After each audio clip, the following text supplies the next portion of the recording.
El caso de Stephanie Lazarus. Este caso me fascina mucho porque, oye, ¿cómo puedes culpar por un crimen a una oficial con 25 años de experiencia que ya se sabe todos los trucos de cómo atrapan a los criminales? Bueno, acá es cuando entran estos dos detectives a hacer su grandioso trabajo. Pero no nos adelantemos y solo digo que este video tiene, que te lo tengo aquí anotado, un interrogatorio increíble, un triángulo amoroso y una sospechosa bastante peculiar. Hey, ¿qué tal? Yo soy Fusgo y este es el caso de Stephanie Lazarus. Empezamos esta historia con el centro de este triángulo amoroso, con John Rutten de 19 años, que en 1978 estudiaba ingeniería mecánica en la Universidad de Los Ángeles, California. Ahí conoció a la buena de Stephanie Lazarus, que era un año menor que él. Ambos eran buenos atletas y esto hizo que pasaran más tiempo juntos hasta que empezaron a salir. Pero la cosa no salía de eso, como que la relación nunca evolucionaba. Hacían su ñiqui ñiqui de vez en cuando y cada quien pa' casita. Pero acá Stephanie empezaría a mostrar sus primeras señales de obsesión. Mientras John se bañaba, Stephanie le solía robar la ropa interior para tenerla como recuerdo. En las noches en las que dormía junto a John, ella le tomaba fotos desnudo y así fue durante años hasta que se graduaron. John empezaría a trabajar en una empresa de discos duros y Stephanie se uniría a la Academia de la Policía de Los Ángeles, obteniendo su placa en 1983. En ese periodo se seguían viendo para tener alguna que otra noche divertida y también pasaban las navidades juntos, pero John no se veía como que estaba en una relación estable, mientras que la obsesión de Stephanie aumentaba más y más. En junio de 1983, John conocería al verdadero amor de su vida, Sherry Rasmussen, una enfermera de cuidados intensivos muy talentosa en su rubro. A partir de ahora diré Cherry en vez de decir Sherry porque se me complica un poco. Bueno, Cherry a los 20 años ya era directora del Centro Médico Adventista de Glendale y la relación entre ellos dos avanzaría muy rápido y cada vez poniéndose más seria. Mientras sucedía todo esto, Stephanie no sabía nada. Es más, creía que estaba poco a poco ganándose el amor de John con esas salidas ocasionales. Esto se pondría muy turbio en 1984 cuando a Stephanie se le ocurrió la idea de hacerle una fiesta sorpresa a John por su cumpleaños número 25. Este día se enteró que John ya tenía una relación muy avanzada con Sherry porque estuvieron todo el día juntos sin dedicarle nada de tiempo a su vieja amiga. El enterarse de esto hizo que el corazón de Stephanie se rompiera por completo. Lo que más hizo que Stephanie cayera en la locura fue que en su mente esto era más como un sistema de meritocracia, porque ella llevaba más tiempo saliendo con John, también se llevaba mejor con sus padres, incluso seguían siendo amigos después de esto, porque en su mente ella decía como que, oye, él al final va a terminar dejándola a ella y va a volver a mí. Pero todo lo contrario, porque meses después John se comprometería con Sherry y no se sabe qué hizo Stephanie después de esto, pero sí le llegaría una carta a la madre de John escrita por Stephanie diciéndole lo desconsolada que estaba por todo esto. Un año después, mientras John estaba solo en su apartamento, Stephanie le visitó. Esa noche le pidió que quería cerrar el ciclo con un último ñiqui ñiqui. John, aún estando comprometido, aceptó. Y oh no, Stephanie no quería terminar esto, así que 2 días después fue a visitar a Sherry al hospital en el que trabajaba para decirle que las cosas entre ella y John no habían terminado. Incluso le dijo lo que pasó esa última noche con John y ambas empezaron a ponerse muy agresivas hasta que llegó la seguridad del hospital para llevarse a Stephanie. Cuando Stephanie estaba dejando el lugar, lo último que le dijo a Sherry fue: si yo no puedo tener a John, nadie lo tendrá. John tampoco colaboraría para nada porque cuando ya estaba casado y vivía junto a Sherry, permitió que Stephanie le visitara en múltiples ocasiones, llegando con una ropa un tanto reveladora, incomodando a Sherry. Ella sabía que ellos habían tenido algo en la universidad y le decía a John que no quería ver a Stephanie de nuevo. Pero John no le prestaba atención o decía la mítica frase de «solo es una amiga, no hay de qué preocuparse». Días antes de que pasara lo que le pasó a Sherry, ella le comentaría a sus padres que sentía que estaba siendo perseguida y estaba segura de quién estaba detrás de esto. Era Stephanie Lazarus. En la mañana del 24 de febrero de 1986, John deja el apartamento que compartía con Sherry para irse a trabajar. Ese día Sherry tenía previsto hacer una charla motivacional en el trabajo, pero sentía que su guión no era lo suficientemente bueno, así que decidió llamar diciendo que tenía gripe para poder quedarse en casa. A las 9:45 de la mañana, un vecino detecta que la puerta del garaje está abierta y el BMW que John le había regalado a Sherry ya no estaba ahí. La sospecha hizo que John, desde su trabajo, llamara a Sherry todo el día, pero en ningún momento ella respondió. Esa mañana, una señora encargada de la limpieza logró escuchar una pelea dentro del apartamento. Luego que hubo un silencio después de que como un objeto contundente cayera al suelo. A la tarde, John, al regresar del trabajo, ve que efectivamente el BMW no está y ve cristales rotos en la entrada de su hogar. Viendo esto, decide entrar con temor. Mientras se acercaba cautelosamente, en la sala encuentra el cuerpo de Sherry, su esposa y la persona que más amaba, sin vida sobre la alfombra. Toda una escena espeluznante. Le habían roto sobre su cabeza un jarrón de porcelana. Había una huella de una mano cubierta de sangre sobre el botón de la alarma antirrobo. Tenía marcas en los brazos y rostro, como que se habría luchado por su vida, y 3 disparos repartidos en el rostro y pecho. Las balas fueron disparadas a través de una manta acolchada para suprimir el sonido. Prácticamente era el crimen perfecto, de no ser porque el autor no contuvo su ira y mordió a Sherry en el brazo. De esta manera, un investigador con un hisopo tomó prueba de él. La pregunta de ahora es ¿quién habrá hecho esto?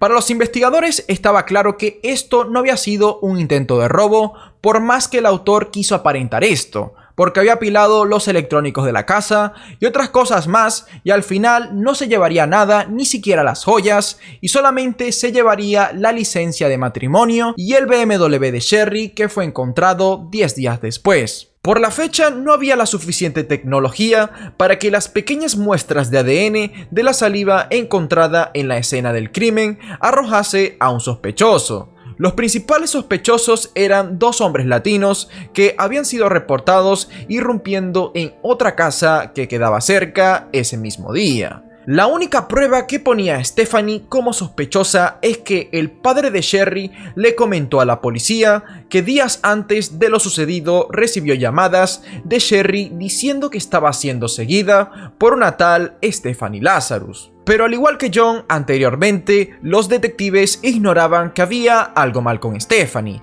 En ocasiones, estos les decían al padre que acababa de perder a su hija, que estaba viendo mucha televisión, que las cosas en la vida real no son así. Esto pasó al ofrecerles dinero para que este sea usado en pruebas de ADN. El último mensaje que recibió de los investigadores fue: hágase un favor a usted mismo y siga con su vida. Seguido, solamente ignoraban al señor que tras 5 largos años después decidió rendirse. La relación entre Stephanie y John no volvió a ser la misma. Y, oh por Dios, la buena de Stephanie se convertiría en un ejemplo para todas las mujeres en el mundo policial de Los Ángeles, convirtiéndose en detective y creando su propia firma de investigación privada. En 1996 se casó con otro detective y adoptó a una niña pequeña. Era toda una oficial muy respetada por su trabajo impecable y por ayudar a organizaciones benéficas a recaudar dinero. Vaya, ¡qué gran ídolo! Y así fue hasta 18 años después de que Sherry Rasmussen haya sido encontrada sin vida en su apartamento. En 2004, la criminalista Jennifer Francis, ya con la tecnología de toma de muestras de ADN avanzada de la época, analiza la muestra de la saliva que recolectó el hisopo en el brazo mordido de Sherry. La vida real no es una película, así que esto no arrojó directamente todos los datos del sospechoso, incluyendo si huele a rosas o no. Lo que sí fue increíble es que este examen arrojó que el sospechoso era una mujer. Así que esta criminalista empezó a revisar la lista de las posibles sospechosas. Estas eran 4 y muy fácil se descartó a 3, dejando a solo una. Y esa era Stephanie Lazarus. Pero cuando Jennifer le diría al supervisor que deberían iniciar una investigación sobre Stephanie Lazarus, este le diría: oye, ¿te refieres a la increíble, angelical y empoderada detective Lazarus? No, obvio que ella no tiene nada que ver con esto. Ahora tiene una vida pacífica investigando solo casos de robos de arte. Y así el caso fue olvidado por otros 5 años más. En 2009 finalmente se declaró que esto fue claramente un intento de asesinato y no un robo, que para la época el criminal estaba muy bien preparado, el ataque fue por la mañana, además que llevaba guantes porque ninguna huella fue encontrada en la escena del crimen. Estadísticamente, las mujeres no suelen hacer robos de este estilo y todo indicaba que la autora le tenía odio a Sherry. Y así empezó la investigación en contra de Stephanie. El calibre de las balas encontradas en la escena era el mismo usado por la policía en ese entonces, el calibre 38. 13 días después del crimen, Stephanie había reportado su arma como desaparecida. Su oficina estaba muy cerca de la de casos sin resolver y gracias a su rango tenía acceso a estos documentos. Y sabes que así fácilmente alguna información podría desaparecerse sola. Y lo que dijo, venga, esta es 100% la sospechosa, fue que los detectives decidieron seguir a Stephanie cuando salía a hacer sus mandados, buscando que tomara de algo y luego lo descartara. Y así lo lograron. Stephanie tomó de un vaso de café que luego tiraría a la basura. Los investigadores recuperarían el vaso y así le tomaron pruebas. Y bingo, la saliva era la misma que tenía Sherry en el brazo. Ahora viene la parte más famosa del caso, la interrogación. Hasta hay un video de esta en la comunidad inglesa que tiene 10 millones de vistas, pero dura 50 minutos, así que en este video voy a enseñarles los puntos críticos del gran trabajo hecho por los interrogadores Daniel Jaramillo y Greg Stearns, que obviamente no es nada fácil interrogar a una persona que ya se sabe todos los trucos que hay detrás de una investigación policial. Los investigadores querían llevar a Stephanie a la comisaría lo más discreto posible para que ella no se pusiera agresiva desde un principio. Porque si descubría que fue llamada por sospecha de asesinato, como policía haría lo más inteligente, que es llamar a un abogado.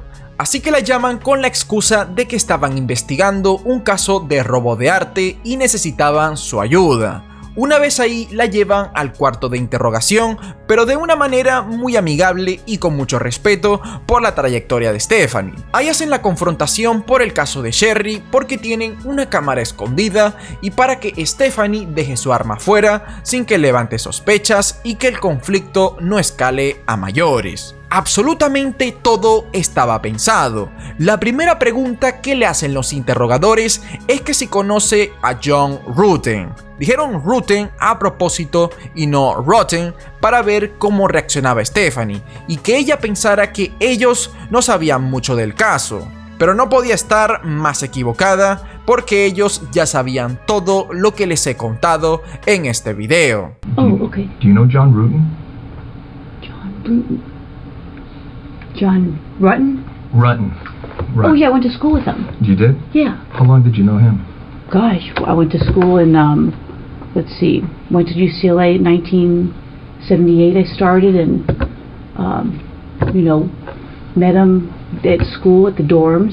Mm-hmm. Una psiquiatra roja que la pausa al escuchar el nombre de John fue 4 veces más larga de lo que debería, tomando en cuenta que John ha sido la segunda persona más importante de su vida. Así que lo más probable es que esa pausa fue para actuar que no ha pensado en ese nombre desde hace mucho tiempo y para analizar en la situación en la que estaba. Y lo más importante es que solo dijo que lo conoció en la universidad, dejando a un lado el factor de que salieron juntos por 5 años y pasaron varias navidades juntos.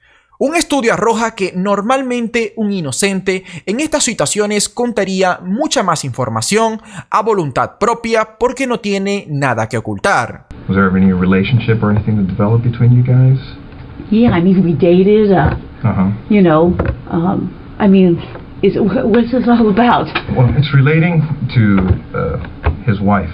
La situación actual de Stephanie en psicología es llamada pelea o vuela. Es un mecanismo de defensa que tiene el ser humano al enfrentar un peligro. Si es como ella dice más adelante que no se acuerda de nada, su cuerpo no tendría que reaccionar al tan solo escuchar sobre la esposa del supuesto amigo del que no se acuerda mucho. En esta situación, el volar sería irse y pedir un abogado. El problema de eso es que la situación en la que acorralaron los interrogadores a Stephanie haría que ella perdiera ese estatus de detective respetada en el departamento de policía. Así que Stephanie decide quedarse y pelear. I may have met her. Geez, you know. Yeah. Well, let me ask you. You said you dated John. How long did you guys date? I mean, well, are you guys, is this something, I mean, you said I was going to interview somebody about art, and now you guys are...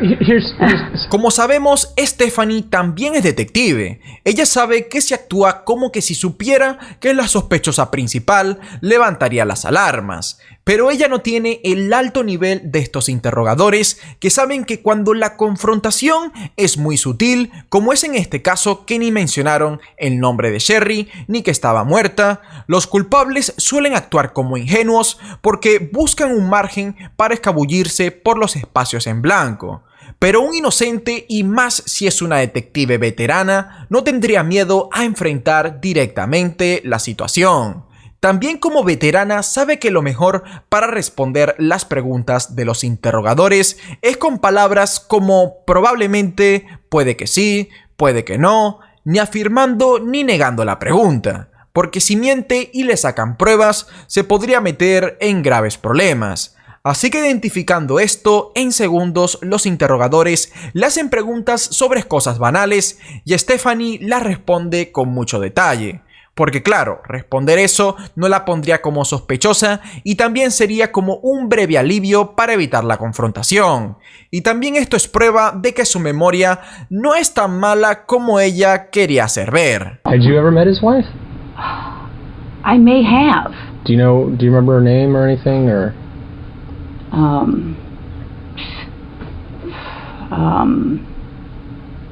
Or what she did for a living, or where she worked, or anything about her? Atención a esto, acá le hacen 3 preguntas consecutivas y se supone que debería estar pensando en las 3 preguntas, pero su rostro cambió completamente por la tercera pregunta. Esto es porque ella estaba pretendiendo estar pensando en las primeras 2 preguntas, porque ya sabía las respuestas. Pero con la tercera pregunta sí realmente estaba pensando, porque darle una respuesta a esto no la pondría como sospechosa. Had you ever met his wife? I may have.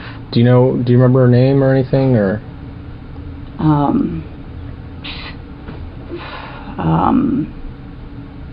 Or what she did for a living, or where she worked, or anything about her? Well, I think I'm going to say I think she was a nurse. Well, do you know what happened to his wife? Yeah, I know she got killed. What did you hear about that? I saw a poster at work. I'm sure I spoke to him about it.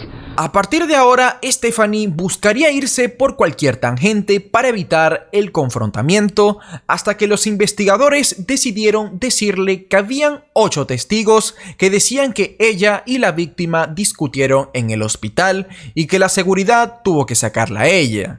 Stephanie dice que no se acuerda, y cómo no te vas a acordar de un enfrentamiento de tal magnitud, y sí de lo que estudiaba el hermano de John o de las 1000 tangentes que llevó durante todo el interrogatorio. Así que cada vez más los interrogadores sutilmente la estaban apuntando como la culpable. Do you remember, or Well, it's just you know what? I'd have to say I don't remember, because I don't remember. That doesn't sound familiar. I mean, would you know, remember something like that in your life? If Well, I would think, but sort of drama involving, the other woman type of thing? Did you ever fight with her? you mean like we fought? Yeah. Did you ever duke it out with her? No, I don't think so. I mean, You'd remember that, right? That would be pretty.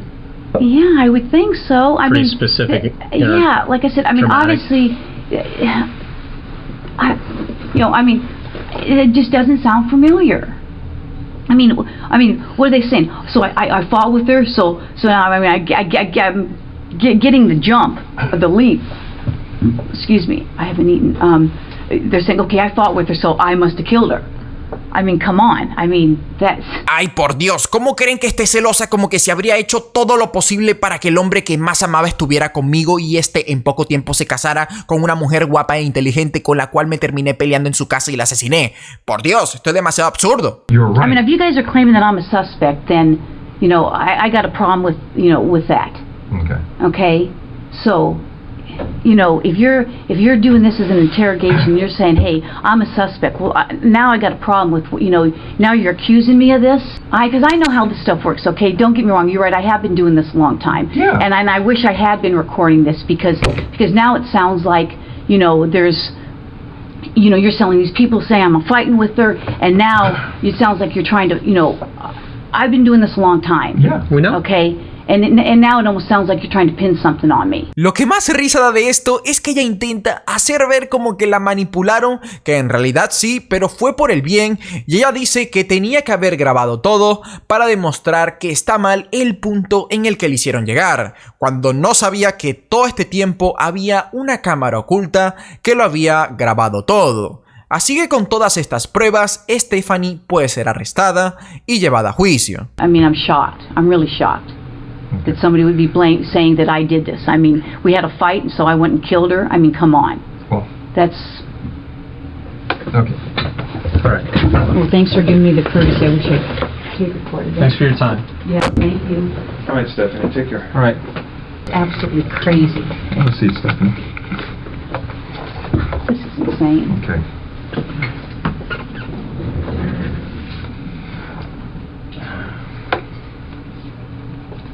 Give me 1 second. Okay. Stephanie, you know you have the right to remain silent. Do you understand? Yes, Anything you say may be used against you in court. Do you understand? yes, You have the right to the presence of an attorney before and during any questioning. Do you understand? yes. If you cannot afford an attorney, one will be appointed for you free of charge before any questioning if you want.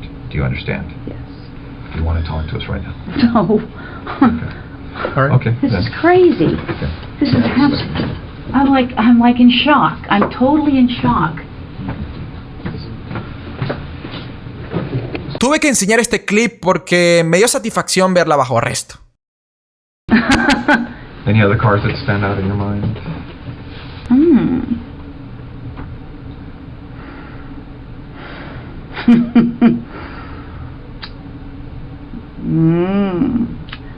En 2012 empezó el juicio contra Stephanie. El abogado Shannon Presby dijo esto en su primer argumento: una mordida, una bala, una arma de fuego y un corazón roto. Esa es la evidencia que prueba que Stephanie Lazarus asesinó a sangre fría a Sherry Rasmussen. Con tal demostración poética, el abogado de Stephanie no pudo salvar a su cliente. Bueno, en realidad es porque era muy difícil librarse de la prueba de la saliva en la mordedura. John también acudió al juicio dando unas palabras y manifestando la gran culpa que sentía, diciendo que si Sherry no la habría conocido, esto nunca habría pasado. Así, el 11 de mayo de 2012, Stephanie fue sentenciada a 27 años de prisión y podrá pedir libertad condicional a partir de 2034. En ese entonces tendría 74 años. De no ser por este acto de ira, Stephanie habría sido un gran ejemplo para todos en general por su gran labor como policía. Espero que esto les sirva para darse cuenta que en los momentos de ira hay que pensarse las cosas dos veces, porque en un instante puedes arruinar todo lo que has construido. La verdadera moraleja de esta historia es que nunca juegues Among Us con estos dos detectives porque nunca vas a ganar. Ya sabes que puedes pasarte por mis otros videos y también suscribiéndote al canal me ayudas a mantener este canal fresco y como siempre nos vemos en la próxima.